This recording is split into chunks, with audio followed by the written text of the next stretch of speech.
Mari kita berdoa. Tuhan, sekarang tiba waktunya kami akan mendengarkan firman-Mu. Biarlah apa yang nanti akan hamba-Mu sampaikan dapat memberkati kehidupan setiap orang yang hadir dan mendengarkan firman ini. Terima kasih Tuhan, kiranya Tuhan menjaga juga agar kami dapat duduk tenang dan mendengarkan firman dengan baik. Dalam nama Tuhan Yesus kami telah berdoa. Amin.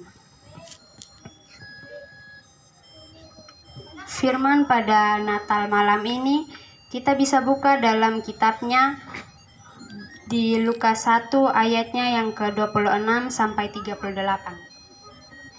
Firman ini kita akan mendengarkan tentang cerita dari kehidupan seorang gadis yang bernama Maria ketika malaikat mendatanginya dan memberi salam kepadanya pada ayatnya yang ke-28. Baca firman.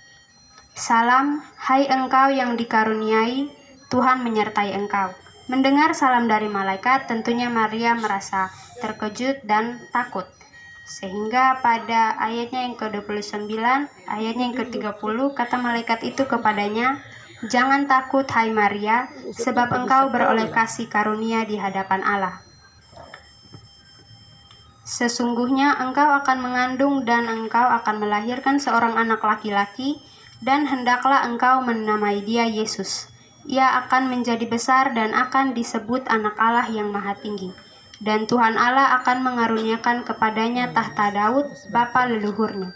Dan ia akan menjadi raja atas kaum keturunan Yakub sampai selama-lamanya, dan kerajaannya tidak akan berkesudahan.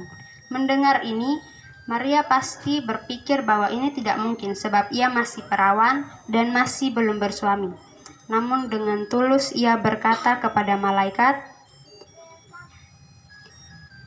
kata Maria, sesungguhnya aku ini adalah hamba Tuhan. Jadilah padaku menurut perkataanmu itu. Lalu malaikat itu meninggalkan dia. Dari ayat yang dibaca, kita dapat mengambil 2 poin. Poin pertama yaitu kita dapat melihat bahwa Tuhan tidak sembarangan memilih orang. Tuhan akan melihat orang mana yang tepat untuk ia pilih dan mengerjakan rencananya yang besar. Amin. Maria tentunya bukan orang yang sembarangan dalam hidupnya. Tuhan tahu ia tepat dan Tuhan tahu ia mengasihi Tuhan, karena itu Tuhan memilihnya. Pastinya dalam hidup Maria dari semasa ia kecil sampai ia menjadi seorang gadis, ia terus menjaga hidupnya agar dapat berkenan di hadapan Tuhan. Seperti selalu membantu orang tua, tidak berkata kasar, dan tidak melakukan kekerasan pada orang lain, dan sebagainya yang benar di hadapan Tuhan. Kita dapat menjadikan ini sebagai contoh dalam kehidupan kita sehari-hari. Jika kita ingin menjadi anak yang baik di hadapan Tuhan, kita harus melakukan apapun yang Tuhan inginkan. Untuk poin keduanya, kita dapat belajar bahwa Maria benar-benar menjaga hidupnya dalam kekudusan dengan takut akan Tuhan dari ia kecil.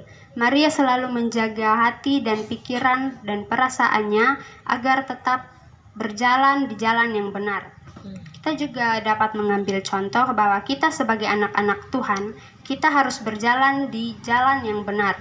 Jika kita ingin dipakai Tuhan untuk melakukan rencana-rencananya yang besar, kita harus membuktikan bahwa kita layak untuk melakukan itu. Amin.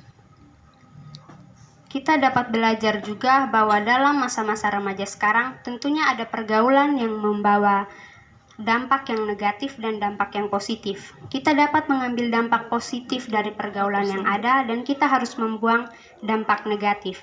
Justru kita harus membawa pengaruh yang baik pada teman-teman kita yang ada di sekitar kita yang mungkin berjalan pada jalan yang salah, dan kita harus membawa mereka untuk berjalan bersama Tuhan di jalan yang benar. Karena itu, sebelum itu kita harus lebih dulu mengoreksi kehidupan kita. Apakah kita sudah berkenan di hadapan Tuhan? Jangan sampai kita menegur orang lain, tetapi diri kita sendiri belum tentu benar di hadapan Tuhan. Karena itu pada malam hari ini, sebelum mengakhiri firman Tuhan, kita dapat melihat di kitab 1 Petrus 1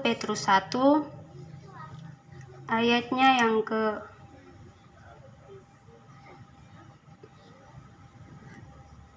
1 Petrus 1 ayatnya yang ke-14 sampai 16 berkata bahwa hiduplah sebagai anak-anak yang taat dan jangan turuti hawa nafsu yang menguasai Amin. kamu pada waktu kebodohanmu. Amin. Tetapi hendaklah kamu menjadi kudus di dalam seluruh hidupmu, sama seperti Dia yang kudus yang telah memanggil kamu. Sebab ada tertulis, kuduslah kamu sebab aku kudus. Demikian firman Tuhan pada malam hari ini. Tuhan Yesus memberkati kita semua. Shalom. Ya, tepuk tangan dulu untuk firman Tuhan yang telah disampaikan oleh Kakak Cika. Oke. Kita akan